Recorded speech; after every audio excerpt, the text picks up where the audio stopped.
vamos ver. Tá indo aí o pedido? Aê! Deu certo! Vamos ver. Oi, Didi, tudo bom? Oi! Então vamos lá. Ó, eu espero que aí pelo menos esteja um pouco menos frio do que aqui, porque aqui, olha, outono que é bom nada. Nós já estamos no inverno, que já estava 2 graus hoje de manhã e eu já estou de saco cheio desse frio. Tá tudo bem aí? Ai, aqui tá calor. Aqui já tá verão. Já tá verão. E bom para receitas de final de ano, né, Didi? Ah, fala, né? Já. Feliz. Legal. Didi, você trabalha com isso daí faz muito tempo, né? Você também tá na Palio Low Carb há quanto tempo já? Eu trabalho com confeitaria desde 2005. Nossa. E na Palio eu estou desde 2012. Legal. Porque você era da época, né, dos grupos ainda, que tinha o Dieta Palio, né? O Dieta Palio, que ainda tinha o pessoal todo lá. E Dieta Palio era o primeiro, eu entrei, tinha 100 e poucas pessoas só. Nossa Senhora. Era legal, era gostoso. Era gostoso mesmo, a gente tinha bastante conhecimento naquela época, bastante post de debates, não só de pode isso, pode aquilo, né? Era uma coisa bem bacana no sentido de conhecimento mesmo. Eu lembro dessa época, eu peguei bastante coisa, inclusive, eu até falo para todo mundo isso daí, eu conheci a Role 30 com o teu site. Entendeu? Então, quando eu fiz a Role 30 a primeira vez, eu peguei toda a referência no teu site. Meu, show de bola. Agora, conta um pouquinho para nós aí da tua experiência, de o que você tem. Eu sei que, lógico, o teu Insta é o Doce Palio, né? Mas todo o teu trabalho que envolve, dá uma contada pra gente poder conhecer um pouquinho mais e pro pessoal, às vezes, poder acessar, né? Eu sei que você tem cursos também, então fala pra nós aí, o que rola? Então, contando um pouco da história, né? Então, eu comecei a trabalhar com confeitaria naquela, eu era executiva, tinha um trabalho super estressante. E aí as coisas foram mudando um pouco, e eu estava muito cansada daquilo, muito desanimada, muito desgostosa, e adorava cozinhar. Então, comecei a ter essa vontade de fazer isso profissionalmente. E aí fui atrás, comecei a me informar, estudar, e resolvi mudar mesmo de área. Mas aí era uma confeitaria normal, era fazer bolos para festas, bolos com pasta americana, decorado, essas coisas. Eu achei que ia ser assim o meu paraíso. É verdade, o açúcar escorrendo. E aí, só que aí eu também, né, com isso, o trabalho na cozinha é um trabalho muito intenso, as pessoas não têm ideia. Eu mesmo antes não tinha ideia. Que era uma coisa assim tão braçal, tão pesada, ficar na cozinha o tempo todo, trabalhando em pé, é exaustivo. E tinha dias de muito trabalho que não dava tempo de parar para comer, cozinhar comida. Então, você acabava comendo a sobra do brigadeiro, a sobra do bolo, a sobra do recheio, né? E em frente. Então, eu acabei engordando. E não só engordei, como também descobri em 2011 um problema na tireoide. Aí eu tive que tirar a tireoide. E isso mexeu muito comigo, porque... nossa, mas por que aconteceu isso, né? Entendi. Aí mais preocupada, depois de tirar a tireoide, engordar mais ainda. Então eu procurei uma nutricionista e graças a Deus tive sorte, uma nutricionista bacana, funcional, e eu comecei a emagrecer mesmo sem a tireoide com ela. E aí ela começou a me cutucar para que tirasse o glúten e o leite por 30 dias, mais ou menos do molde do olho 30, mas tem que ser, né? Tirar só o leite e o glúten por 30 dias. E eu achava aquilo muito estranho e falei para ela aquilo que eu repeti, que eu escuto, né? repetidamente até hoje. As pessoas falam, mas o que eu vou comer? Se eu tirar o arroz e feijão, o que eu vou comer? Se eu tirar o pão, o que eu vou comer? Então eu falei isso também para ela, o que eu vou comer? Bom, e aí fui processando a ideia até que depois de alguns meses eu decidi fazer essa experiência. Era uma experiência que eu achava que não ia dar em nada. E aí eu vi que foi uma melhora incrível, uma mudança incrível. E mudou tanto, eu nunca mais coloquei glúten na boca. Leite derivado eu até coloquei esporadicamente, eu ainda como uma manteiga, mas assim, esporadicamente, não faz parte da minha dieta. Mas glúten nunca mais, desde essa época. E aí isso mudou tanto que não fazia mais sentido eu trabalhar com isso. Não fazia mais sentido eu fazer um bolo tradicional. Né? Então comecei a estudar o assunto e a conhecer pessoas celíacas e tal.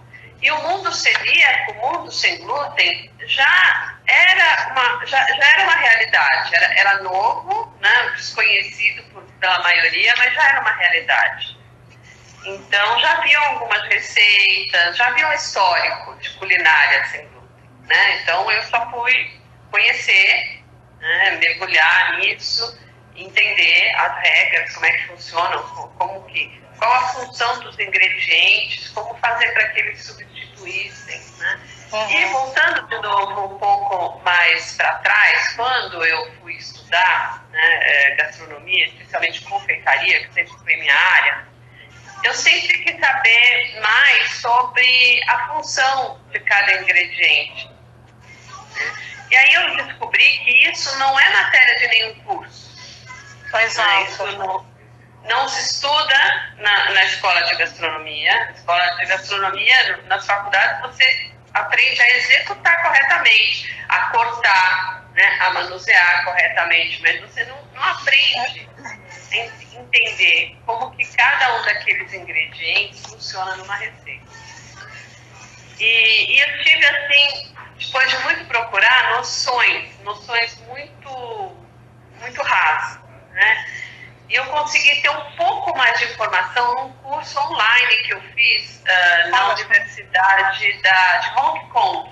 Um curso muito interessante que era meio assim, a química da culinária. Então eu entrava um pouco mais nesse tema. E aí, também eu acredito que até para você, no curso de culinária, é muito complicado porque assim, o glúten, ele faz a liga, né?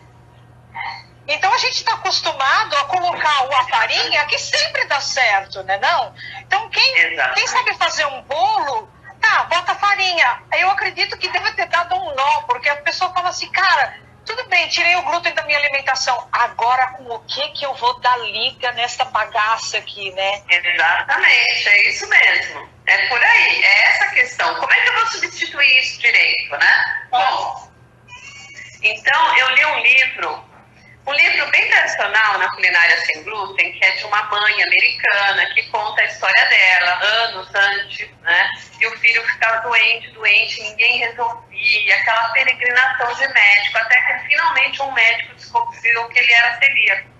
E ela conta que quando o médico deu o diagnóstico, que ela nem entendeu o que ele estava falando, era uma palavra tão nova, que ela não tinha ideia do que aquilo significa. E Patrícia, assim, tá. Aí ela começou a desenvolver receitas do nada, uma dona de casa que só queria dar alguma coisa de comer para o filho. Então ela coloca ali o raciocínio que ela usou para fazer as substituições. E aí anos depois, quando eu cheguei na culinária sem glúten, eu percebi que as pessoas continuavam repetindo aquele mesmo raciocínio, que não era o melhor, né? Então, aí, quando eu entrei na culinária sem glúten, o que eu fiz, a minha contribuição, vamos dizer assim, foi melhorar as receitas. Eu falei, não, mas peraí, esse ingrediente aqui não dá um resultado bacana, vamos trocar ele por outro, dá uma melhorada. Né? Essa foi a minha contribuição. E aí foi através dessas pessoas que eu conheci a Paleo.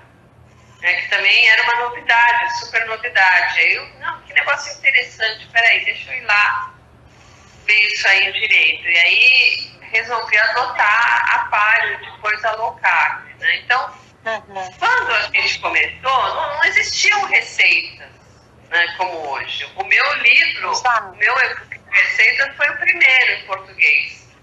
Não existia nada. Então era construir uma culinária do zero, né? Não tinha referência. A referência era sem glúten. Verdade, e sempre lembrando o seguinte, né? Muita gente que está entrando, tá, pessoal? Só quando a gente fala o conceito paleo, e a gente engloba, por isso que a Didi falou que acabou caindo na paleo, até porque eu acredito isso, né? Porque a paleo, ela tem algumas características. Entre elas, são alimentos que são feitos para nós. Então, o glúten, o uso de grãos, aveia, farinha de trigo, o trigo, a soja, isso não entra na paleo. A paleo é uma alimentação natural que os antigos consumiam antes do período da agricultura. Então, o leite não entra muito na paleo, na verdade entra na primal, né, Didi? Porque ele entra... Mark Sisson, ele adere um pouquinho ao uso do laticínio. Ele fala assim, eu não consumo, mas se você consumir e não te fizer mal, tá tudo certo. Lauren Corden, já da paleo, ele fala assim, não entraria nem manteiga, né? Nem manteiga, nem bacon. Então, quer dizer, são alimentos que são originais e que são originais do ser humano, do homem. Com o advento da agricultura, que a gente começou a botar farinha em tudo, a fazer pão, é pão e circo, é pão para encher barriga. Então, quer dizer, eu acredito que muito para uma pessoa que, quando a gente fala o conceito paleo, é uma alimentação natural daquilo que a gente consegue na natureza antes do advento da agricultura, tá? Então, só para vocês entenderem, porque muita gente fala, mas o que é paleo? Paleo é alimentação natural, então não entra glúten, não entrariam os laticínios, né? Então, acho que é por causa disso que até caiu na paleo, né?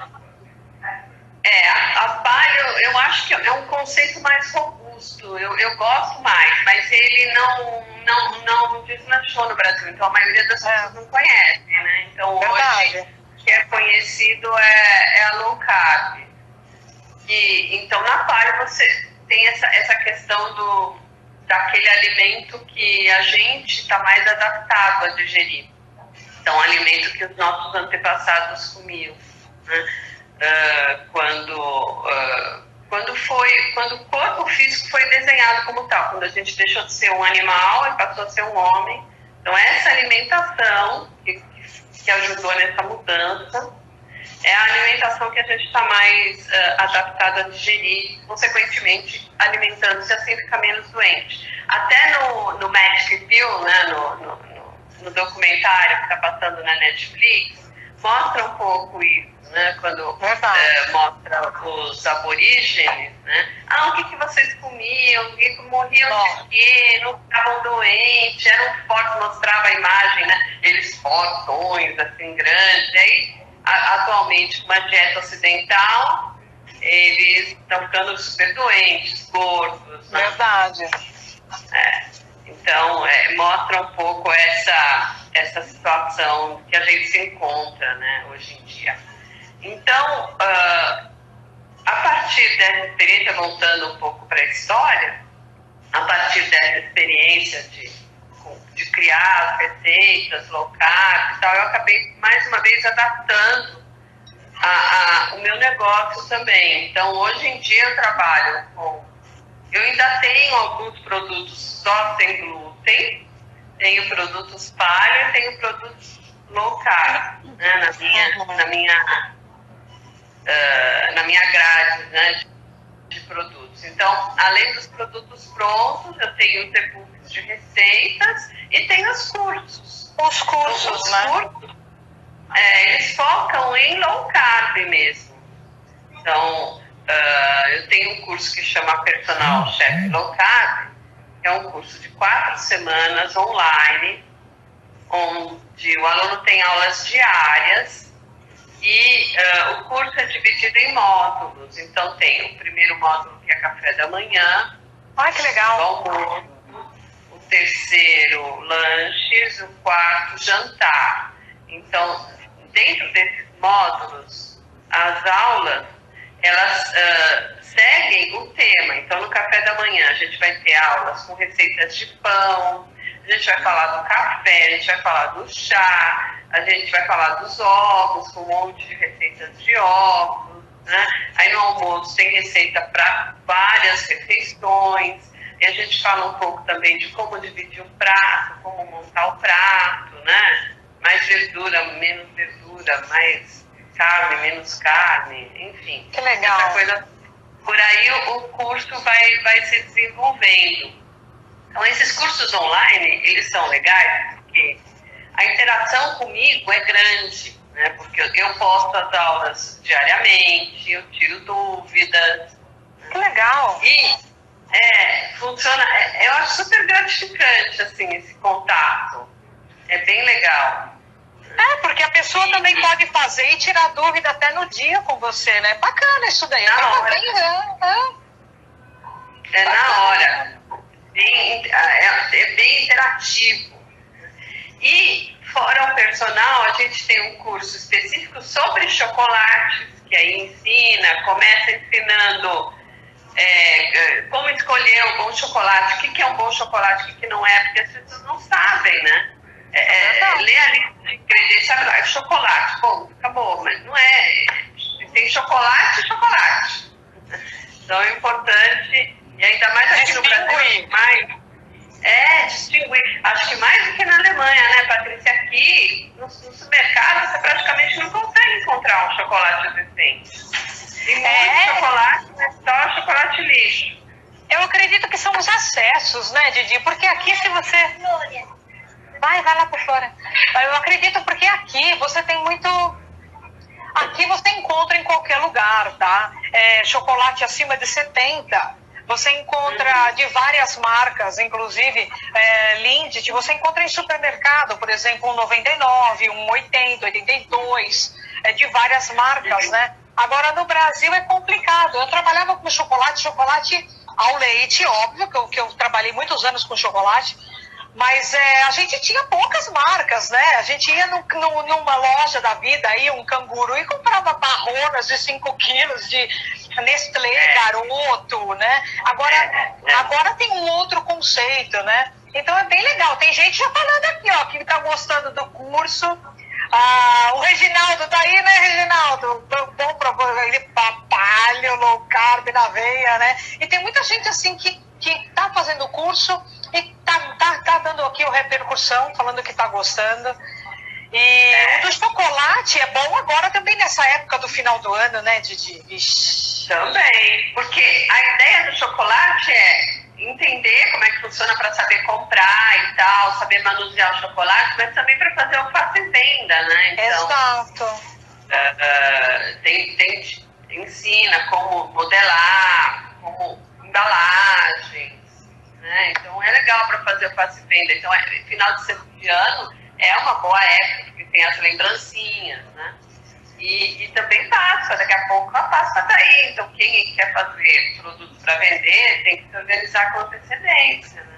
Você sabe que eu estava falando isso daí, acho que foi ontem ou antes de ontem, que o pessoal fica reclamando, tanto que às vezes não tem emprego, que a situação tá ruim, mas isso daí você há de convir comigo, Didi. Se você aprende a fazer, ainda mais agora que o pessoal tá nessa época aí, porque eu não tenho o que fazer para ganhar dinheiro, não sei o que, o número de pessoas fazendo às vezes pratos low carb, fazendo um chocolate low carb, fazendo alguma coisa e ganha dinheiro sabendo fazer certinho, não tem como, porque se o teu negócio é bacana e é gostoso, a pessoa vende.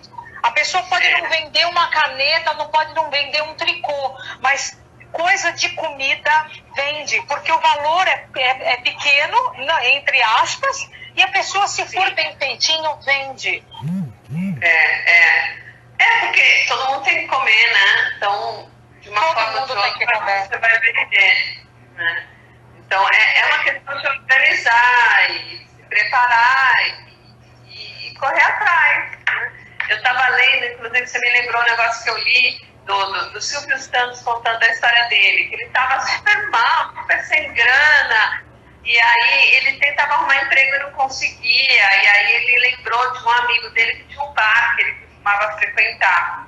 E aí ele falou, meu amigo, não vai me negar um emprego, né? Vou lá, tô desesperado. Aí chegou lá um amigo, fulano, você tem uma vaga? E o cara falou que tinha vaga, né? E aí ele já ficou super confiante que ele já tinha arrumado emprego. E aí, só que aí ele não quis empregar o Silvio Santos. Falou que não, que ele estava pensando num outro perfil e tal. E aí, imagina, o cara saiu de lá, né? Saiu de lá detonado, baixa estima total, né? Nem um amigo quis empregar. Então aí, sem ter outra saída, ele resolveu arrumar lá um único dinheirinho que ele tinha, vendeu alguma coisa e comprou, acho que foi guarda-chuva, e foi pra rua vender. E aí ele começou o império dele, né? Começou assim, né? Nessa situação. Então, desanimar nunca, né? A gente sempre tem que correr atrás das coisas se as coisas vêm, né? Exatamente. Né? A gente precisa se coçar, viu? E o pessoal aqui fez algumas... eu até passei para você, né? Algumas perguntas também. O pessoal fez algumas perguntas de culinária.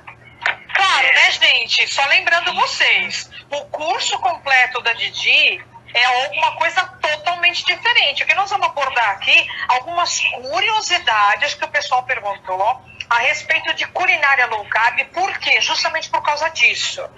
A culinária low carb, paleo, né, natural, não tem, porque se é low carb, não tem farinha refinada, certo? Então, tem alguns truquezinhos que é específico da low carb. Então, eu vou fazer algumas coisas aqui, eu acredito até que a Didi tem aí. Você prefere ir na tua lista aí, ou você quer que eu vou falando aqui? Sabe o que eu queria antes disso? De falar de saber substituir, porque é um curso profissionalizante. E a gente estava falando sobre fazer para vender.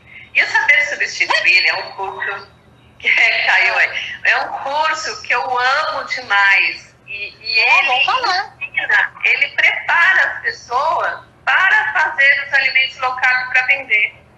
Olha! E a gente tem nesse praticamente um ano que esse curso está no ar, a gente tem o depoimento das pessoas que começaram a fazer e vender pelo Brasil, porque a low carb está crescendo, então a demanda aumentou. Então, quem está numa cidade menor, num outro estado, tem condição já de começar a vender alguma coisa low carb e ganhar dinheiro. Então, o saber substituir, ele ensina essa técnica que eu falei para você no início, que não se ensina em curso nenhum, que eu desenvolvi na prática, né, no meu sozinha, testando, estudando uma coisa aqui, outra coisa ali, fazendo curso, né, lá na Universidade do Hong Kong, não sei o que, pegando coisinhas para montar e criar, né, essa técnica da substituição. Como você falava no início, o glúten, o que ele faz numa receita? Então, ele tem uma rede, né, uma rede de proteína que vai unindo os outros ingredientes em torno dela. Então faz com que a massa seja uma coisa elástica, que cresça por causa dessas redes. E aí quando você tira o glúten, você perde essa característica importante, né, para fazer pão, para fazer bolo. Então o que você põe no lugar? Né? Então é uma técnica que eu ensino nesse curso. As 3 primeiras aulas são teóricas e depois a gente eu coloco receitas mais ou menos padrão, né? Então receitas básicas de bolo, de pães, de recheios, e aí as pessoas, conhecendo a técnica, elas podem desenvolver as suas próprias receitas a partir dessas padrão, né? Eu não gosto desse ingrediente, eu gosto desse e tal. Então é um curso muito interativo, muito enriquecedor, porque aí eu vou passando as informações, as pessoas vão exercitando, vão me mostrando os resultados, é super bacana, e elas vão, de fato, vão construindo, né, no decorrer do curso, aquele conhecimento teórico e prático, né? É um curso intenso, muito legal, de 2 semanas, que é importante que tenha tempo para se dedicar e o Claro. resultado tem. E a pessoa sai preparada para fazer e vender. Né? Que legal, né?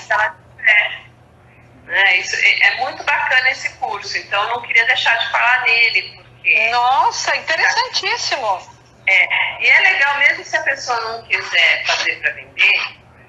Hoje em dia a gente tem tanta receita low carb na internet, mas a maioria é ruim. É receita mal feita, mal construída, que dá resultado ruim. E aí depois eu escuto todo dia falar, não quero fazer receita, porque é ruim, não dá certo, eu não consigo. Não, é porque a pessoa não sabe escolher, não sabe olhar e falar, não, isso aqui não vai dar certo, isso aqui vai ficar ruim. Por exemplo, pão. Pão mais comum que tem. Queijo, aquele queijo de taquinho horrível, que não é queijo, né? Aí bota. Aquele queijo, bota creme de leite, bota farinha de coco, um monte de ovo, né? Não vai ficar bom isso aí. Aí fica aquele pão que você taca na parede e quebra até o reboco da parede, né? Meu Deus do céu, aquele paninho que faz no micro-ondas, no potinho temporário ainda. Potinho temporário para esquentar, aí fica aquele quadrado que parece uma esponja. Gente, não tem como ficar bom isso. Eu costumo falar que é o seguinte, eu falo assim, olha, você quer fazer uma receita de bolo na internet? Você faz uma receita de bolo low carb, mas você só come ele enquanto ele estiver quente, porque esfriou, a coisa fica horrorosa, não desce de jeito nenhum, não dá. Principalmente os farinhas de coco, para tirar da folha de comer. Senão não rola. Né? Por isso, pessoas passam com quem entende, né? Tem que fazer o curso, tem que fazer papel. Porque aí a pessoa vai bater o olho e vai falar, não, essa receita, eu não vou jogar esse dinheiro fora com esse ingrediente, não vai dar certo. Entendeu?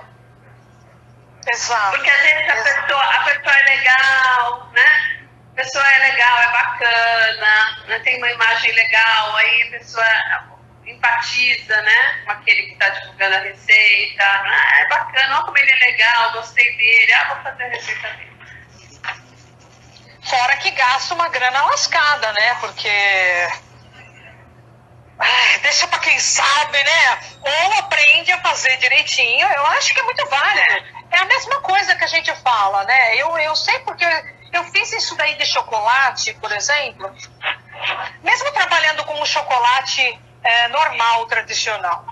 Se a pessoa não souber lidar com aquele ingrediente, ela vai gastar dinheiro fora, o chocolate vai ficar esbranquiçado, ela não vai conseguir, ela vai achar que não adianta, que ela não sabe e jogou dinheiro fora. Então, pessoal... Para você trabalhar com chocolate, tem uma técnica, né? É lógico. Você tem que temperar, você tem que derreter na temperatura adequada. Aí você vai para a internet, aí você pega a receita, não, derrete de qualquer jeito, modela, põe na geladeira. Não vai dar certo. Não vai dar certo. Entendeu? Não, é isso. São essas coisas. Então, pessoal, pelo amor de Deus, não façam as coisas a esmo. Se vocês querem fazer uma boa coisa para vender de low carb, ou mesmo para fazer em casa, que você tenha filhos, que você tenha um marido, que todo mundo siga low carb, vale a pena o investimento, né, Didi? Eu acho que vale a pena você investir em fazer um curso para você aprender a técnica e você fazer alguma coisa low carb que seja digna de você comer e gastar. Olha, eu comprei esses ingredientes, você sabe o ingrediente que vai, então vale sempre a pena fazer um curso nesse sentido. Eu acho que é super válido. Beleza. É um investimento muito útil. Eu acho que tudo que é de comer vale a pena. É útil. Bom, as perguntas, eu anotei aqui todas elas, Patrícia, e pensei em fazer um roteirinho aqui. E aí, talvez, se eu esquecer alguma coisa, você me ajuda. Pode ser? Beleza, vambora então. Vambora. Então, a primeira coisa, Patrícia, assim, em relação às perguntas, eu sou cozinheira, eu não sou nutricionista. Então, eu posso responder em relação à minha experiência profissional, que é a cozinha, e eu posso responder também pela minha experiência pessoal, de ter passado, né, de já estar fazendo a dieta há muito tempo, a gente estuda, enfim. Mas eu não posso fazer o papel de uma nutricionista, né? Então, tem algumas perguntas que eu não posso responder. Né? Tipo... Bom, a gente faz o seguinte, então, cita a pergunta e a gente vê o que é, porque a maioria das pessoas, por exemplo, né, ela fala assim, então o que é, qual é a pergunta, né, por que você não pode responder, né, então assim, fala aí a pergunta e fala assim, isso aqui foge da minha característica, foge a gente tenta dar uma explicada o porquê que você não pode responder. Eu estou tentando achar, eu acho que tinha algumas perguntas em relação à divisão do prato, né? Isso. Eu como mais, posso comer a proteína à vontade? Quanto? As pessoas adoram perguntar isso. Quanto eu posso comer de tal coisa? Né? Quanto? Então, só uma nutricionista é que pode ter a capacitação após uma visita, uma consulta presencial de dizer, come 200 gramas de carne. Eu não tenho competência para isso. Então, o que a gente pode falar é assim, que na low carb, e aí acho que também vão responder algumas perguntas, na low carb a gente prioriza uma dieta com baixa ingestão de carboidrato. Não, o que são carboidratos? É um macronutriente, né, peraí, está entrando aqui uma ligação. Espero que vocês não... eu vi aqui uma, enquanto você vai vendo aí, eu vi uma aqui da Life Dia, né? Qual a quantidade limite de carboidrato? Gente, isso não é uma pergunta a respeito de culinária. Isso é uma pergunta voltada para a dieta low carb. E isso quem tem que falar, a quantidade de carbo que você tem que comer, é o teu nutricionista ou o teu médico ou a dieta que você está fazendo, porque a low carb, ela pode ser, dependendo da atividade que a pessoa faça, ela pode ser com 50 gramas de carboidratos net, ou a pessoa faz uma cetogênica que entra até 30. Aí ela entra numa low carb, onde o médico dela introduziu para fazer determinada quantidade de carbo e a pessoa faz uma altíssima carga de atividade física. Isso quem vai poder falar é o teu nutricionista. Então, essa pergunta não cabe a gente falar aqui sobre culinária. Né? O que a gente pode falar é que existem várias modalidades, né? Você pode, dependendo das suas características, de doenças pré-existentes, você tem modalidades, mas que low carb é não fazer o carboidrato à base da sua dieta. Então, é uma dieta que prioriza proteínas, que prioriza gorduras, carboidratos. Exato. E que, inclusive, na culinária low carb, a gente evita ou não usa alimentos ricos em carboidratos. Então, alimentos ricos em carboidratos não fazem parte da culinária low carb. Exato. Assim. Então, hoje em dia, low carb já é muito conhecida, mas ainda gera um pouco de confusão. Então, existem aqueles superalimentos, né, alimentos altamente nutritivos, que são estudados pela nutrição funcional, beleza. Alimentos funcionais, ou alimento fit. Então, existe um pouco de confusão entre o que é fit e o que é low carb. Exato. Então, o grão de bico é super nutritivo, é rico em fibras, ok. Ele é ótimo e deve ser usado na alimentação fit, funcional. Mas ele não é, né, um alimento baixo em carboidratos. Então, ele não entra na culinária low carb. Tá? Até então, tem uma pergunta. Produto tem low carb. Vão comprar um pão, está escrito lá, low carb. Aí vocês vão olhar a lista de ingredientes, tem grão de bico. Estão te enganando. Não é low carb, tá? Então, nessa categoria entram vários alimentos.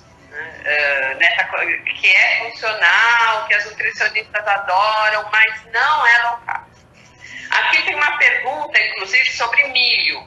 Então, milho pode ser gostoso, pode ser tradicional do Brasil, os nossos antepassados comiam, beleza. Em algumas regiões se come muito em determinadas épocas do ano, mas não é low carb. Ah, mas não é low carb. Tá? Você quer comer? É por sua conta, é isso. Mas o polvilho idem, né, Didi? O polvilho idem. Polvilho, então, mandioca é um alimento, do Brasil, é palho, é natural, sim, né?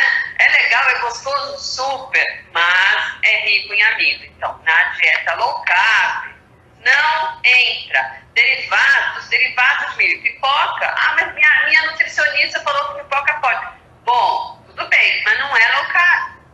Exatamente. Então, milho dentro de uma receita low carb não dá, não existe, não funciona. Né? A mesma coisa, derivados de mandioca, mesma coisa. Então, polvilho doce, azedo, amarelo, roxo. Polvilho não é low carb, é palho. Nas receitas palho entra, mas nas receitas low carb não entra. Bom. Tá? Polvilho é a parte da mandioca que é puro amido. Então, é só amido, né? Retira a fibra, retira tudo, fica só aquele amido. Então, como que você vai incluir numa dieta low carb? Não dá? Exato. Então, quando vocês forem comprar produtos, quando vocês forem ver uma receita na internet, vocês têm que saber diferenciar. É uma receita fit? É uma receita sem glúten? É uma receita anti-alergênica ou é uma receita low carb? Né? São coisas diferentes, mas que hoje estão muito misturadas. Então, às vezes, quem está fazendo não sabe a diferença.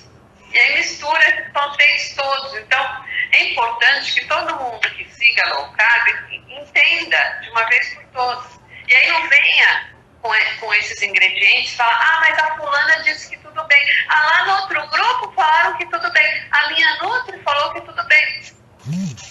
Desculpa, mas não é. Em geral, aqui tem até uma pergunta aqui, né, da Giane. Linhaça e gergelim são exceções na low carb? Primeiro, não são exceções, porque linhaça e gergelim são low carb. No caso, porque é o seguinte, gergelim não tem carboidrato, gente. Gergelim é uma semente mais voltada para a parte de gordura. Tá? E a linhaça também não tem carboidrato a ponto de você falar assim, putz, é uma exceção. Não, tem uma diferença, né, entre uma linhaça e uma farinha de mandioca, por exemplo. Completamente diferente. Então, as sementes todas são low carb. Sementes não são ricas em carboidrato. Exatamente. Né? Então, vamos lá, já estou vendo aqui, já estou vendo aqui pelos comentários a confusão que a gente vê nos grupos. Né? Então, vamos entender o que é grão, o que é leguminosa, o que é castanha, o que é semente. São coisas diferentes. E às vezes o nome comercial não ajuda, porque a pessoa vai comprar café e está lá escrito grão de café. Exato. Mas café não é grão, café é semente. O que a gente consome no café é a semente. Assim como o cacau, que a gente consome no cacau para fazer o chocolate, é a semente. Então, sementes são permitidas. Né? Ponto. Então, tudo que for de semente, a farinha, a semente inteira, é permitido. Né? Exatamente. Não são ricas em carboidratos. Sementes são ricas em micronutrientes, são ricas em gorduras, mas não são ricas em carboidratos. Então, sementes estão liberadas. Agora, entra na internet antes e dá uma olhada na lista, o que é semente, o que é grão, o que é leguminosa, o que é castanha. Então, alguém perguntou do amendoim. Exato. Engraçado, só antes até do amendoim, Didi, deixa eu só fazer uma crítica aqui que a pessoa está falando, né? Mas são grãos. De jeito nenhum. Gergelim não é grão. Linhaça não é grão. Linhaça e gergelim são sementes. Tá? Então, porque a pessoa ela fala assim, tudo que é diminuto, a pessoa costuma falar assim, é pequeno, então é um grão, como grão de areia, como grão. Não, a gente tem que entrar e saber a classificação. Gergelim é uma semente de gergelim, e linhaça é uma semente. Semente de abóbora, não é grão, semente de abóbora, tá? Chia também não é grão, é uma sementinha. Chia é uma desses alimentos funcionais, amados pelas nutricionistas funcionais, e que também é low carb, beleza, deu certo aí, a chia deu certo. Calhou, né? Calhou. Esse foi legal. Aí o amendoim, né? Então o amendoim, vamos lá falar do amendoim. Ó. Aí começa, é uma mistureba de conceitos que é uma coisa impressionante. Então, a gente estava falando da paleo, né? A paleo, ela exclui todos os grãos, exclui todas as leguminosas. O que são as leguminosas? Feijão, né? Grão de bico, estou esquecendo dos lentilha, todos esses alimentos que eles nascem em vagem, inclusive o amendoim. Então, a paleo exclui. A low carb, ela não tem necessariamente essa preocupação com a origem do alimento. A low carb se preocupa em ser rico em carboidrato ou não. Ponto, acabou. Então, dentre as leguminosas, o amendoim é uma leguminosa que é pobre em carboidrato. Então, o amendoim é a única leguminosa que está ok na low carb. Não está ok na paleo, esquece na paleo. Mas na low carb, ele entra. Então, eu vejo esses debates que não nunca nos grupos. Amendoim pode, não, amendoim não pode, outro pode sim, não pode, fica essa confusão por causa dessa mistura de conceitos.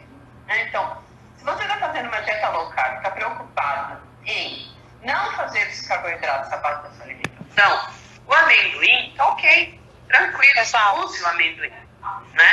Só que é importante a gente entender que todos esses alimentos, eles não devem ser a base da sua dieta, eles são gostosos, eles enriquecem, mas a base da sua dieta devem ser as proteínas, das carnes, do peixe, do ovo, e uma variedade enorme de legumes e verduras, o mais colorido possível, né? Aproveite para conhecer novos sabores. Legumes e verduras, não comprar sempre a mesma coisa, não fazer sempre do mesmo jeito. Que aí a sua dieta vai dar certo. Então, outra confusão que dá também dessa linha fit e low carb, amaranto e quinoa, né? Então, eles não entram na paleo por características do alimento do que é, e também não entram na low carb porque eles têm uma quantidade maior de carboidratos, então eles não devem ser utilizados. Mas o povo vem e põe nas receitas, né? Porque nutricionalmente é rico, ok, bacana, mas não entram numa alimentação low carb, não são ingredientes low carb tradicionais, não devem ser usados. Né? São grãos, pseudogrãos, que ainda é um conceito mais confuso do pseudogrão, nem vamos misturar. E aí vem a coisa também do sem glúten, porque no sem glúten o pessoal usa o sorgo, que agora está chegando no Brasil, né? Já é meio novidade, o sorgo. Tem o buckwheat, que eu esqueci o nome, o buckwheat. Tem o bulgur também, né? Não lembro, agora não lembro, mas estão chegando essas coisas, as pessoas vêm com essa novidade e querem incluir na low carb. Também não dá para incluir, não são alimentos low carb, por quê? Porque são ricos em carboidrato. Então a gente precisa separar as coisas um pouco e ver e aceitar ou mergulhar, focar naquilo que a gente quer fazer de verdade. Então, se a gente quer fazer uma alimentação funcional, né, só com alimentos super ricos em nutrientes, ok, tá. Se você quer fazer uma alimentação low carb, porque você quer emagrecer, porque você quer tratar algum problema de saúde, então foca na low carb, não invente, siga. Exatamente. Siga aquilo que já está determinado, que já foi estudado cientificamente, que tem resultados comprovados, não invente coisas que não existem. É que, em geral, também as pessoas têm uma tendência, o seguinte, o que a gente tem que entender é que para você fazer um pão, né, Didi, eu acho que você vai de convir comigo, você tem que colocar uma quantidade massiva de uma farinha.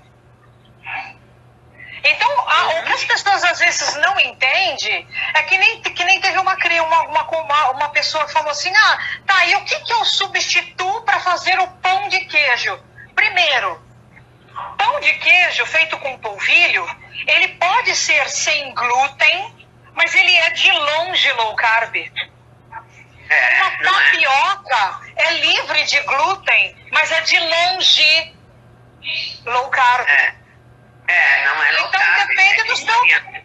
É bem por aí. Então, assim, às vezes a pessoa fala, mas a crepioca... Gente, 2 colheres de sopa de um polvilho tem uma quantidade absurda, gritante de carboidrato. Então, assim, não confundam o natural, livre de glúten, de low carb. Se você tem intuito de emagrecer e quer seguir uma culinária low carb, você tem que seguir o que é prescrito ali de regra. Tem baixa de carboidrato? Tem. Então é low carb. Não é baixa de carboidrato? Esqueça. Não é low carb. E ponto fechado. Não tem mais mimimi, porém, contudo, todavia. A gente tem que seguir o que é de gabarito. E ponto fechado. É isso aí. Né? Então, acho que esse é um princípio básico que as pessoas têm que entender. Né? Então, aí vamos lá, vamos às perguntas mais específicas aqui. Por que não usar açúcar? Porque açúcar é rico em carboidrato, gente, foda, né? Mas e o demerara? Mas e o mascavo? Não. Gente, pelo amor de Deus, açúcar é açúcar, não importa se é açúcar de coco, açúcar amarelo, açúcar branco, açúcar marrom, açúcar de cana. Açúcar é açúcar. E fim de papo. Feito pelas monjas, né, tibetanas. Né? Então, pode ser fit, pode ser paleo, pode ser sem glúten, mas não é low carb. Exato. Né? Então, não entra açúcar. Bom, não entra. Ok? A gente tem falado ultimamente muito dos substitutos do açúcar, do adoçante e tal. Numa dieta paleo, você pode substituir, adoçar uma fruta, uma banana, que é bem doce, né? Você vai adaptando seu paladar. E aí as coisas que você achava que não eram tão doces assim, quando você se enchia de açúcar, né? Quando você tira um tempo, as papilas gustativas vão mudando. Exatamente. Né? Você vai estimulando outros sabores, e aí você vai sentindo sabores que você desconhecia. Então a banana passa a ser extremamente doce. Provavelmente antes você achava que banana não tinha gosto de nada. Né? Você percebe o quão doce ela é. Então, na paleo, você não usar açúcar numa receita, mas usar uma banana, usar um pouco de uma passa, é legal, substituir bem. Agora, na low carb, acho que é mais fácil você usar um adoçante como substituto.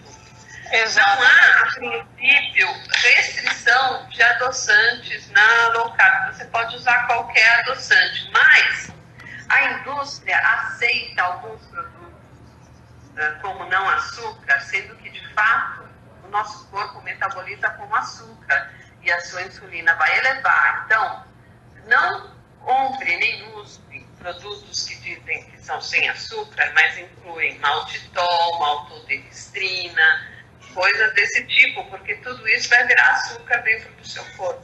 Né? Exatamente. O açúcar tradicional. Então, tirando esses, qualquer adoçante, a princípio, é utilizado.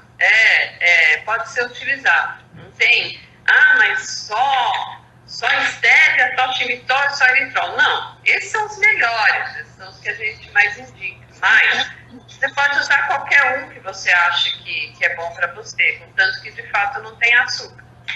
Exatamente. Então, nas receitas low carb, substitua o açúcar por um adoçante, tá bom?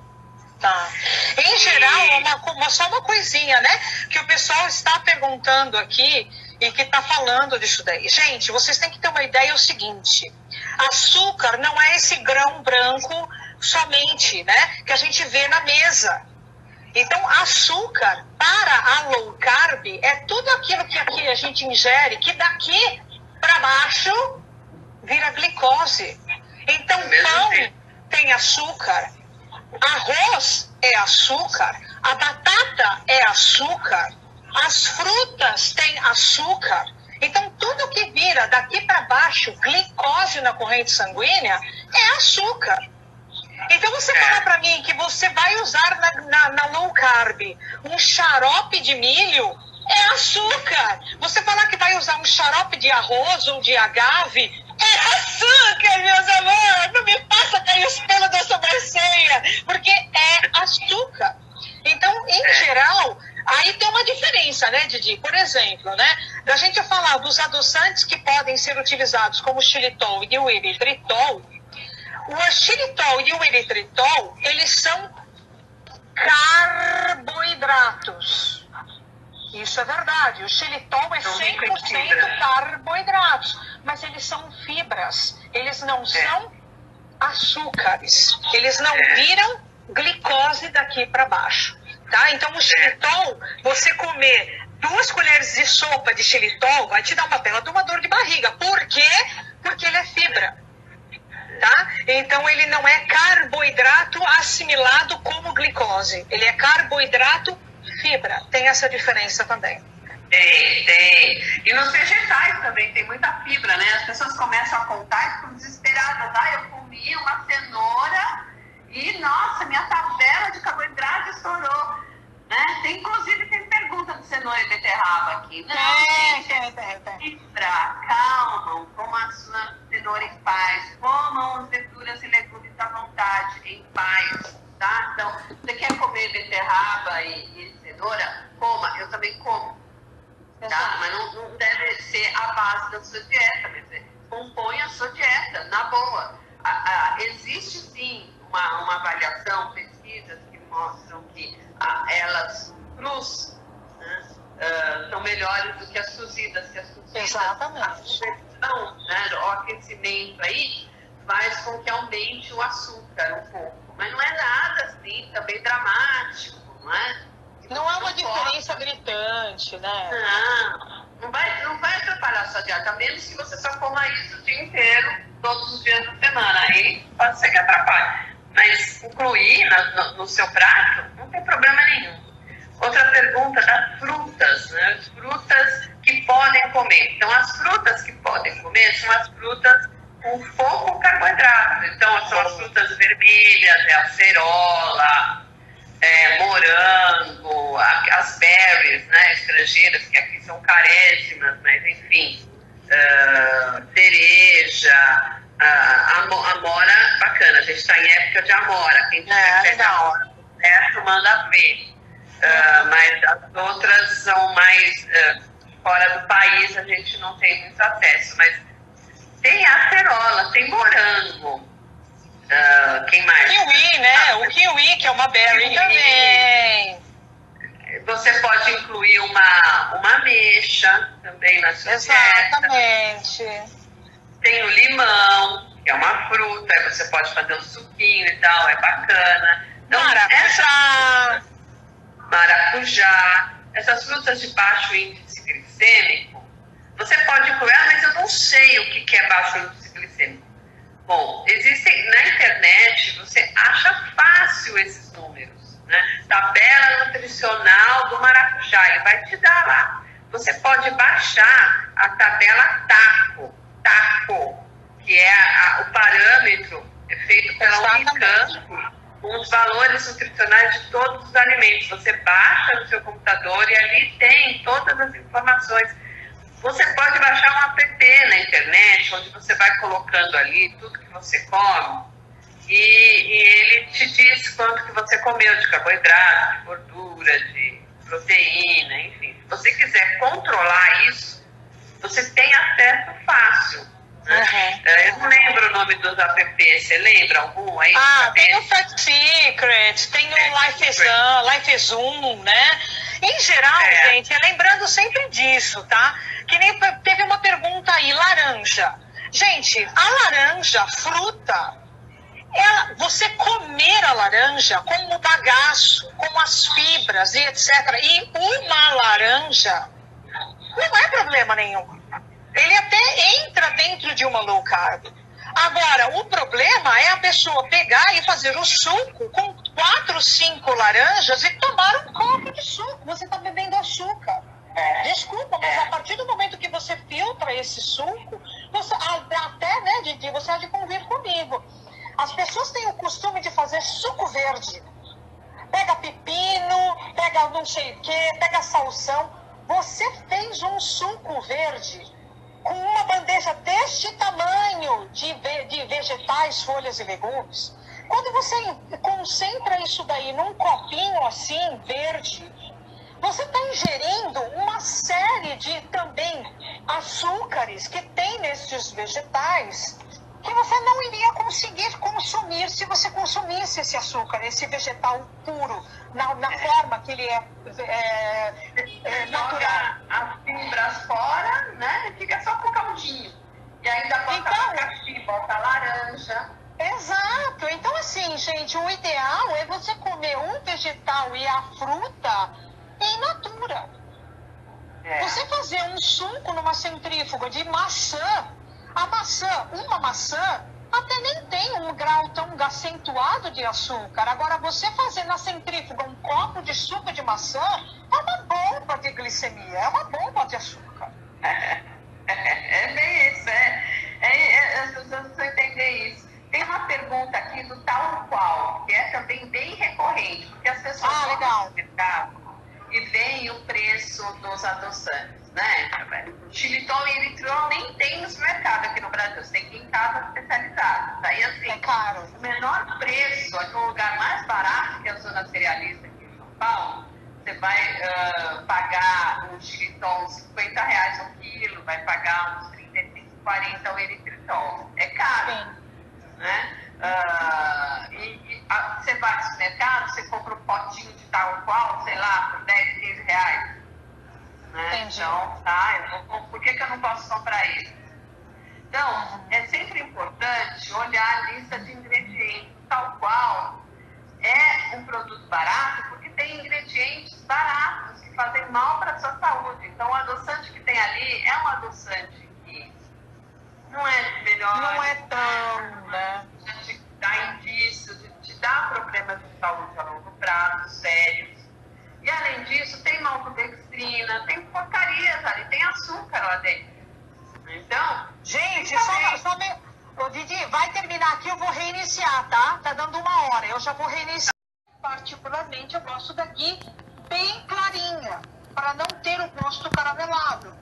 Tá? Tem gente que gosta justamente por esse gosto caramelado. Então, vai da intensidade que a pessoa gosta, tá bom? Não, você não precisa consumir ghee. Consome ghee quem quer. Quem quer. Ponto, né? Exatamente. E é um negócio mais puro e tal, porque elimina, né, uma série de coisas. Fica mais a gordura pura mesmo. Só isso, mas não precisa. Você tem que manteiga tá ótimo. Né? Eu também acho. Uma pergunta sobre... Né? Eu tenho uma pergunta sobre leite de coco em pó. Tem outra coisa. Eu, por exemplo, não me dou bem com manteiga, nem ghee, nem coisa nenhuma. Não é porque é lactose, não sei o quê. Porque tem alguns outros componentes que não me fazem bem. Então, aqui também tem um pouco, né? Não é 100% gordura. Então, se você tem intolerâncias, a lactose vai toda embora. Mas os outros componentes, não. Então, se você tem alguma intolerância, não coloque assim, tanta expectativa no ghee. Que pode Verdade. Tá?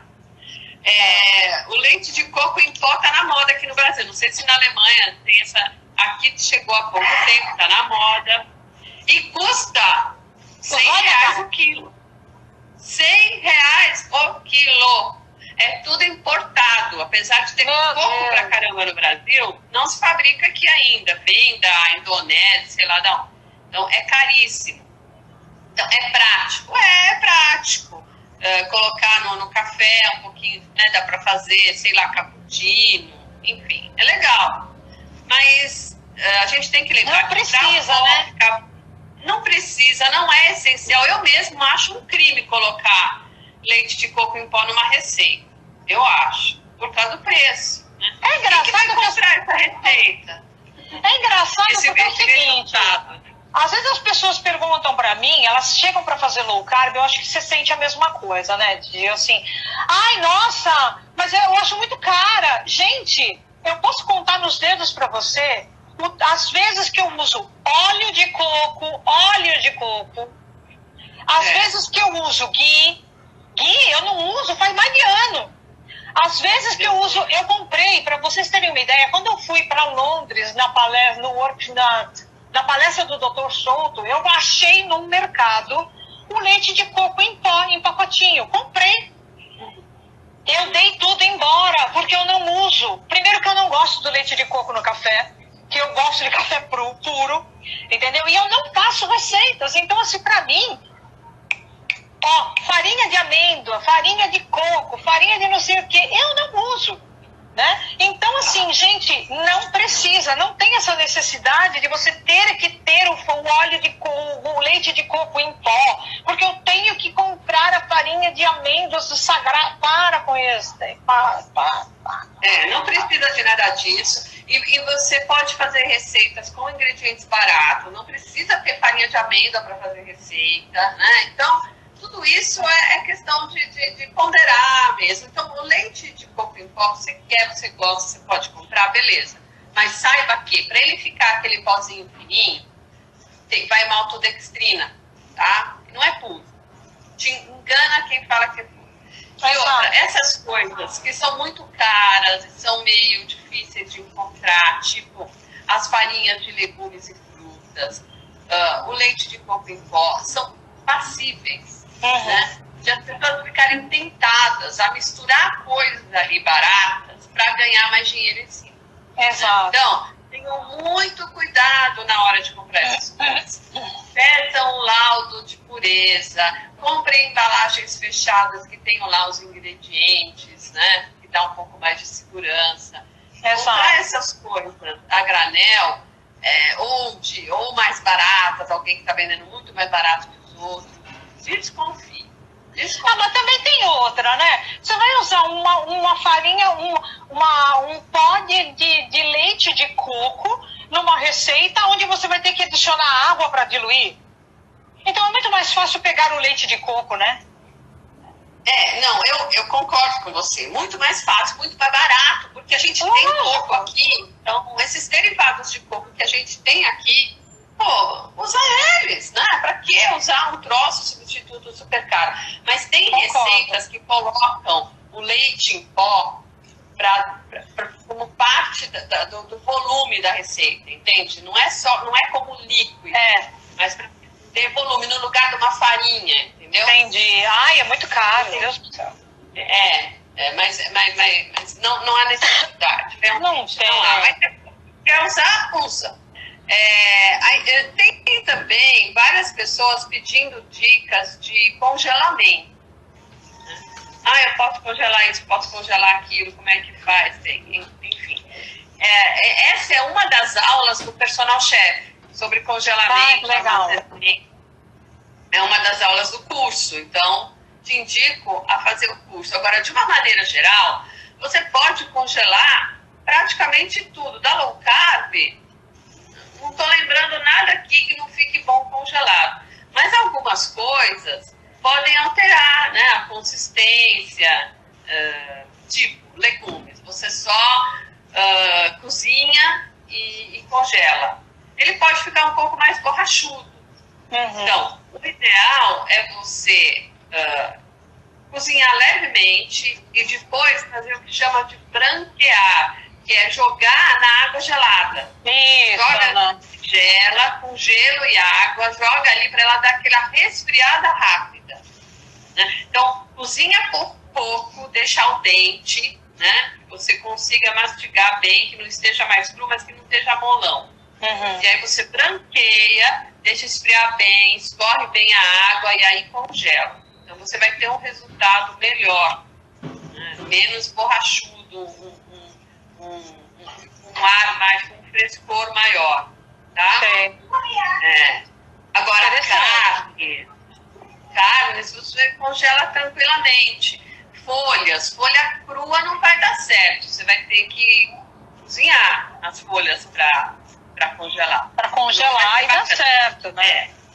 Se você quer congelar, por exemplo, esses temperinhos frescos, salsinha, manjericão, tudo bem, você pode congelar cru para usar como tempero nas suas receitas. Mas quando ele descongelar, ele vai ficar meio desfazendo, assim, vai ficar numa consistência diferente. Mas para você usar numa receita, você está preparando, sei lá, uma carne e quer finalizar com um pouco de salsinha, no resultado final não vai dar diferença nenhuma. Né? Então, pode congelar, evita de perder, porque são muito perecíveis. Você compra aqueles massinhos, você não usa na hora, daqui a pouco está estragando na geladeira. Então, congelar é uma forma de fazer com que você não perca, né? Claro. Tá? E se você mora sozinha, de repente comprar um maço de alface é muita coisa, estraga um maço de brócolis é muita coisa, beleza. Compra mais essas verduras que você pode cozinhar, mesmo que seja um grande, um pastelga, e aí você cozinha e porciona, deixa tudo congeladinho, você não vai perder, vai ficar gostoso. Tá? Verdade. Muito bom. Deixa eu ver outras coisas aqui. Dos caldos, né? Dos caldos. Abóbora tá liberada. Abóbora tá liberada. Abóbora. Pode comer abóbora. Qualquer tipo de abóbora. Esse medo de abóbora. Come abóbora. Come abóbora. Faz que nem eu. Abóbora com adoçante. Faz doce de abóbora com adoçante. Não tem problema. Tá? Então, vamos lá. A cenoura. Então, dos caldos, né? Perguntaram do caldo. Caldo de osso, né? Se precisa cozinhar muitas horas, né? Bom, vamos lá. A gente tem mania de usar a panela de pressão para tudo, né? Uma mania de querer ir para a cozinha e fazer tudo rápido. Quer tudo na hora, não tem paciência para esperar, quer que o bolo fique pronto em 15 minutos. Não. Tudo tem seu tempo. Você quer fazer o seu caldo na pressão? Faça, tudo bem. Só que na pressão você não vai extrair do osso todos os nutrientes necessários. Então, se você fizer de forma mais lenta, com paciência, deixa lá o negócio no fogão e vai ler um livro, vai fazer alguma coisa que você, né, por perto, não precisa ficar lá na boca do fogão esperando ficar pronto. Né? De vez em quando você vai lá dar uma olhadinha. Mas gasta muito gás. Bom, tudo bem. Aí é uma escolha sua. Você quer gastar menos fazendo a pressão? Faça. Você só não vai aproveitar todos os nutrientes que aquele alimento pode te dar. Só isso. Essa é a diferença. Tá?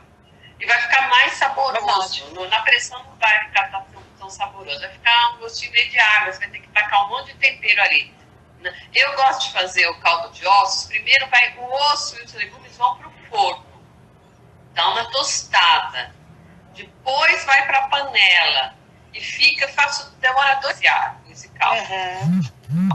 A água evapora, põe água de novo. Evapora, põe água de novo. E vai. Né? Parece o caldeirão da bruxa aquilo ali.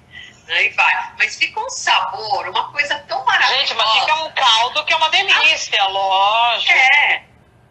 A pressão não vai substituir. Mas tudo bem. Quer fazer? Não tem problema. Faça. Uma escolha é sua. A diferença é essa. Tá? E não precisa fazer caldo só de osso. Faz caldo de pé de galinha. Verdade. Faz caldo de peixe. Tudo é bom. Todos são bons. Todos são nutritivos para você. Vamos lá. Aí começa a perguntar de alguns ingredientes. Voltando aqui, também uma coisa que eu repito bastante. Algumas coisas que as pessoas têm mania, que a gente escuta muito. O suco verde, que você já falou, né?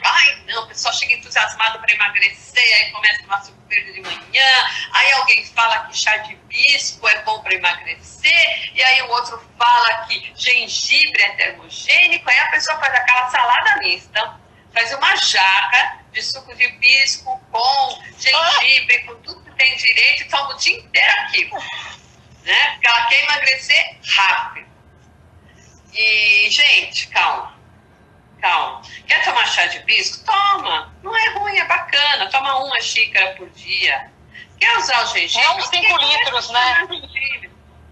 Não 5 litros, gente. Não o dia inteiro. Toma água o dia inteiro. Então, vai com calma. Né? Vai com calma, que você fazendo a dieta direito, você vai emagrecer, vai atingir seus objetivos. Não queira fazer tudo ao mesmo tempo e, né, o tempo todo.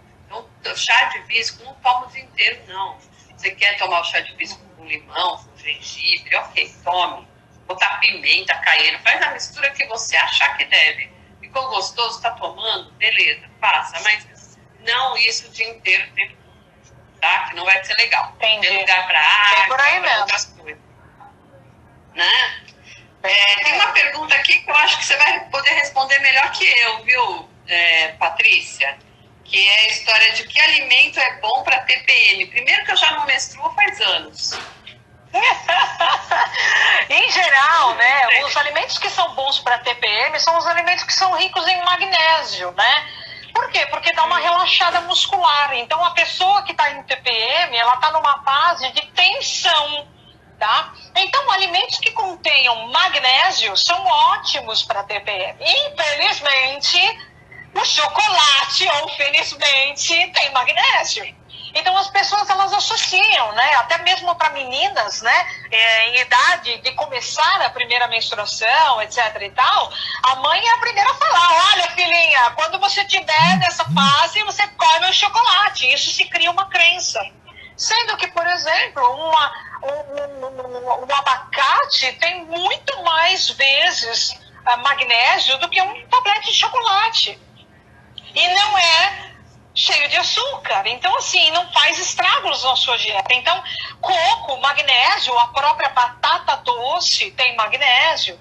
Então, alimentos que contenham a magnésio. Então, são o abacate, a batata doce, tem as oleaginosas, né? As amêndoas, a castanha do Pará, que tem magnésio. Então, a pessoa, às vezes, vincula só a TPM com o chocolate. Gente, existe vida fora da high carb, né? Porque você pode estar numa TPM e comer um magnésio como um abacate, uma batata doce no final do dia e vai tudo ficar certo, tá? Então, aquele docinho low carb que o povo adora. Tipo, tá com vontade de comer doce, come abacate amassado com cacau, é legal para TPM. Nibs de cacau também ajudariam, que nem tem a moça escrevendo aqui. A própria abóbora tem magnésio também, a semente de abóbora, o cacau, o nibs de cacau. Mas é raro, né? Você tá numa TPM, você tá com uma tensão, você tá super nervosa. Em vez de você ir para uma academia e comer um abacate, a pessoa comer um chocolate que é extremamente doce, dá um conforto por causa do açúcar e é gostosinho. No lugar dela comer um nibs de cacau, que é amargo, que é um chute, né? E ir para academia se esforçar um pouquinho para se cansar, para diminuir um pouquinho o estresse, né? Que estresse, né? Legal. Ler um bom livro também, Sônia. Boa, Sônia. Sônia Salim, um bom livro. Um bom livro eu acho uma ótima ler. Bom livro, né? Para relaxar. Boa. Então, e aí, existem algumas perguntas aqui sobre ingredientes, né? Que são bacanas. Então, que farinhas usar para fazer um bolo, para fazer um pão, né? Então, a gente tem várias farinhas que podem ser utilizadas. Então, as farinhas de sementes, a gente não encontra muito as sementes nas receitas da internet, low carb, mas elas são muito legais. Eu uso muito farinha de semente nas minhas receitas. Então, farinhas de qualquer semente que você faz em casa, pega a semente, tritura no liquidificador e usa, né? As oleaginosas, que são... Desculpa, oleaginosas não. Oleaginosas só o amendoim. Não, peraí. Peraí. Oleaginosas, qualquer castanha, Você pode fazer a farinha, ou pode comprar a farinha pronta e usar nas suas receitas. E o amendoim também é um produto barato que pode ser utilizado nas receitas como farinha. Aqui no Brasil, né, é uma mais baratinha pra caramba. A tal da famigerada farinha de coco você pode usar. Né? A linhaça, que é a semente que é mais utilizada, que também já é bem comum. Mas existem um monte de outras que você pode utilizar. Enfim, essas são as farinhas que a gente mais usa. Alguns gostam mais de uns, outras. Alguns são mais caras. Algumas são mais caras e não. Para algumas pessoas não dá para comprar, mas outras são baratas. Sementes são baratas. Né? Tem as farinhas de legumes e verduras, que também são bem comuns, que são legais em alguns preparos. De frutas também. Sabendo comprar, sendo idônea. Agora, o mais importante em relação às receitas e às farinhas é não use uma farinha, uma só. Não pega, a minha receita é a farinha de trigo. Então, o que eu boto no lugar da farinha de trigo? Aí vem um e fala, coloca farinha de amêndoa. E o outro fala, não, coloca farinha de coco que fica bacana, eu gosto. O outro fala, não, coloca farinha de linhaça. Não, coloca todas, faz um mix de farinhas. Não usar uma farinha só. Exato, para ter até mais umidade, é verdade. Porque elas têm características diferentes, então a chance de dar certo você misturando pelo menos 3 é maior do que se você usar uma. Né? Só. Porque nenhuma é igual à farinha de trigo, nenhuma. Né? Não tem uma farinha sem glúten que fala, não, essa aqui ó, tem todas as propriedades, né? Eu não estou falando de propriedades nutricionais, eu estou falando de propriedades culinárias. Então, essa aqui tem todas as propriedades da farinha de trigo. Não, isso não existe. Então, você precisa misturar várias. E o psyllium, ele é um ingrediente interessante também, né? O psyllium é um ingrediente que a gente ainda não conhece bem. É uma gramínea, né? E ela tem um alto poder de absorção. Tem remédio para intestino que tem psyllium na formulação. Tem cápsula natureba de suplemento à base de psyllium para quem tem problema no intestino. O psyllium é riquíssimo em fibras. Tá? E são essas fibras que absorvem os líquidos. Então, ele tem algumas propriedades que são interessantes nas receitas low carb, porque substituem o glúten em parte. Não é igual ao glúten, mas tem algumas propriedades que ajudam quando você tira o glúten a fazer pães modelados, né? Mas você tem que ter cuidado, porque você não pode pegar e usar xícaras, né? Xícaras de psyllium. Não, é utilizar um pouquinho, tem que compor uma receita, tá? Mas porque ele é bacana, sim, deve ser usado. Só tem que ter alguns cuidados. Tá? Agora, a gente vê muita... lembra que eu contei no início? Fala. O psyllium até vira uma bola, né? Nossa Senhora, você coloca muito psyllium, você não consegue mexer a massa. Exatamente. Porque ele chupa uma água boa, né? É isso aí. E então, se você usar muito, vai dar problema. Pode até fazer um bolo no seu intestino. Né? Tem que usar pouco, o suficiente para modelar e tal. Não a base da... E lembra que eu estava falando daquela moça que lá atrás, nos Estados Unidos, teve o diagnóstico do filho celíaco e começou a se virar, inventar umas receitas, lançou um livro que eu li quando eu comecei na dieta e tal. E aí, ela, né, na boa vontade de resolver o problema do filho, sem ter o conhecimento técnico necessário, ela foi juntando coisas para ver o que dava certo. E a partir disso veio a ideia de que para substituir o glúten deve usar agar-agar, para substituir o glúten tem que usar goma xantana, goma aguar, goma disso, goma daquilo. Não é necessário nada disso, não é necessário. Tá? Então, não tem necessidade. Essas gomas são produtos industrializados. Então, a gente coloca quando você quer aumentar a durabilidade, a validade daquele produto, para vender, para deixar numa prateleira, entendeu? Numa receita caseira, não há necessidade de usar esses ingredientes, né? A agar-agar é um substituto vegano para a gelatina, que a gelatina é colágeno animal, né? Então, quando você não tem produtos animais, você usa o agar-agar para fazer uma gelatina, para fazer um doce que você quer que fique durinho, tipo gelatina, você coloca o agar-agar, tá? no seu doce, ao invés da gelatina. Então, ele serve para isso. Gelatina, a em pó, incolor, ou o agar-agar tem a mesma função. E são importantes em alguns preparos doces, em algumas sobremesas. Tá? Quando você quer ter uma consistência mais gelatinosa para cortar com a colher, para desenformar, aí você usa uma gelatina em alguns doces. Só. Então não inventa de colocar esses produtos em pão, em bolacha, biscoito. Não há necessidade, não invente. Isso é invencionice. Tá? Assim, não precisa. Assim como também perguntaram aí, né? A farinha de arroz, gente, pelo amor de Deus, farinha de arroz não é nada low carb, para com isso, tá? Arroz é high carb, não me venham com essas histórias não, que senão já viu, né? Vai comer um pãozinho aí e fala que foi nós que indicou, né? Aí já viu, né? É aquilo que a gente falava, né? Não confunda. Farinha de arroz meu Deus do céu. Vamos lá, o que mais que nós temos aí? Sem glúten. Então, a farinha de arroz é usada em receitas sem glúten. Mas não é low carb. Não é. Não tem glúten, ok, beleza. Mas não é low carb.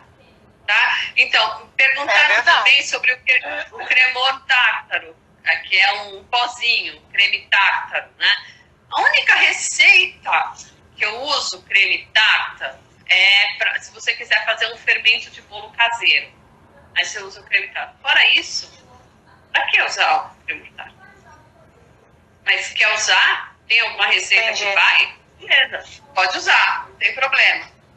Tá? Gordura para fritar ou refogar. Então, as gorduras que a gente recomenda na low carb: banha, óleo de coco, azeite extra virgem, quem mais? Óleo de palma, óleo de dendê, estou esquecendo de alguma? Manteiga. São essas as gorduras naturais, são gorduras saudáveis. Então, se você quiser fazer fritura com elas, faça. Não aconselho que você faça isso todo dia, mas faça. Para fritar, eu uso banha. É a gordura que eu uso aqui, que a gente paga aquele tijolão de 1 quilo, R$10, barato. Você pode fazer em casa, né, o resíduo de algum produto de porco, algum produto. Outro dia eu fiz aqui uma galinha, na forma sobrou tanto a gordura que derreteu do frango inteiro que eu assei, eu recolhi e uso para refogar, uso para fritar. Então, os animais, né, tá ok. Verdade. Deixa eu ver aqui se tem mais alguma coisa. A gente já respondeu tudo, viu? Não tem muito mistério, né? Não.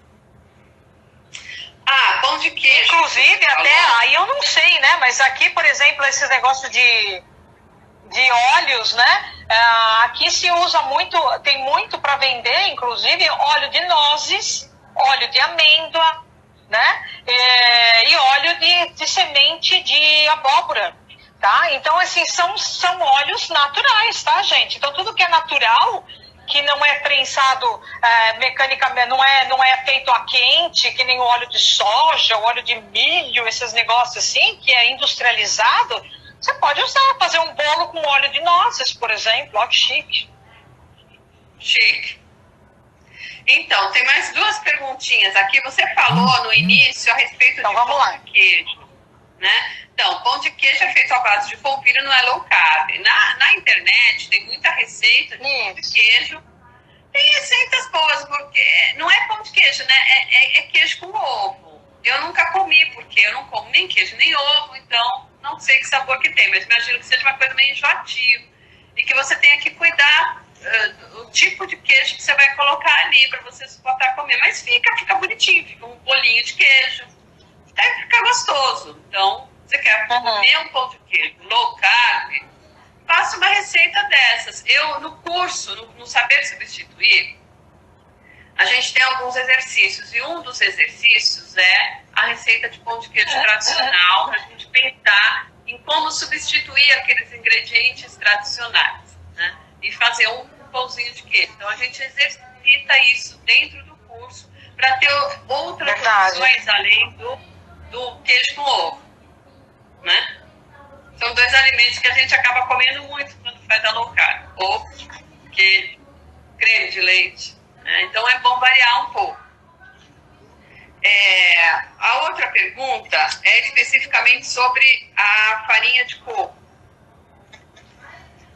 Eu não gosto mesmo de usar. A pessoa que perguntou, ela falou, você não gosta de usar, fala mal da farinha de coco. Deixa muito seco, né?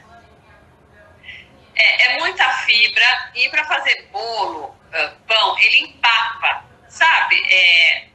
Sabe aquela consistência de pudim de pão? Sabe a consistência do bolo que encruou dentro? Fica assim. É aquela coisa que até que, enquanto está quente, que acabou de sair do forno, você consegue comer, mas não tem mais. Então, eu realmente não gosto, procuro não usar nas minhas receitas. Quando eu uso... Ele não fica fofo, né? Não fica. Quando eu uso pouquinha quantidade. É bem pouca em relação a outras farinhas. A única receita que eu gosto de usar, a farinha de coco, inclusive eu prefiro usar a artesanal, a que eu faço aqui do resíduo do leite de coco, é o brownie. Porque o brownie já tem aquela consistência mais pesadinha, né? Então, aí o resultado, misturando o brownie, um pouco de farinha de coco com a farinha de amêndoas e tal, dá um resultado bacana no brownie. Então, o brownie eu gosto. Um resultado bom, é verdade. A farinha de coco, eu acho que ela é boa. Fala.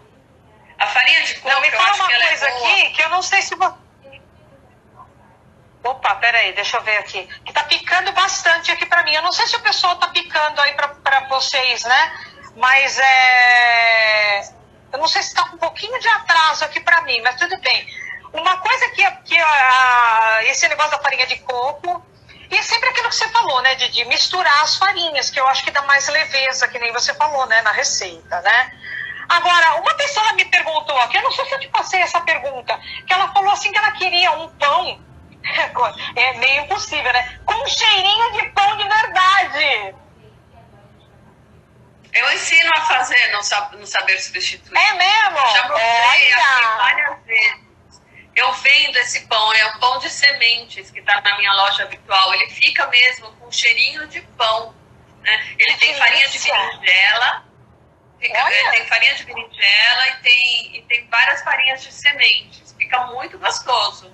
Ontem mesmo eu publiquei sobre ele, que eu tirei um pedaço que eu ainda tinha congelado e comi no café da manhã e filmei aqui. Ele é bem eu vi! Olha, que tá vendo? O que a gente não consegue, pelo menos até agora, a gente não consegue fazer pão francês. Tá? Enganação dizer que faz pão francês sem glúten, pão francês low carb. Não é pão francês.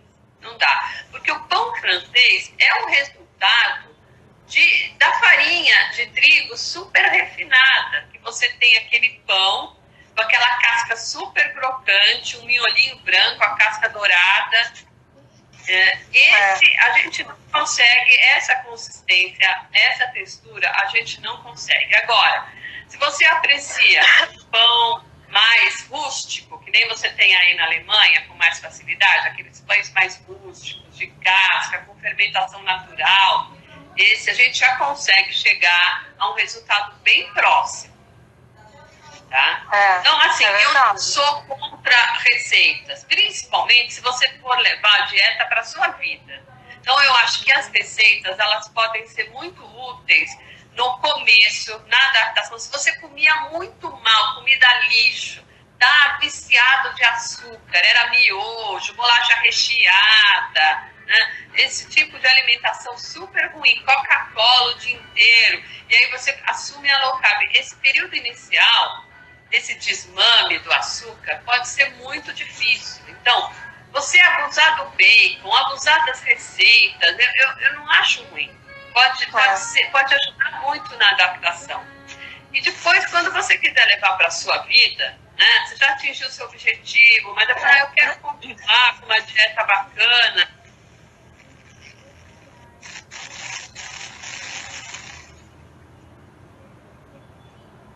Uma travadinha aqui.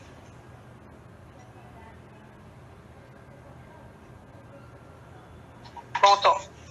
Oi, teria...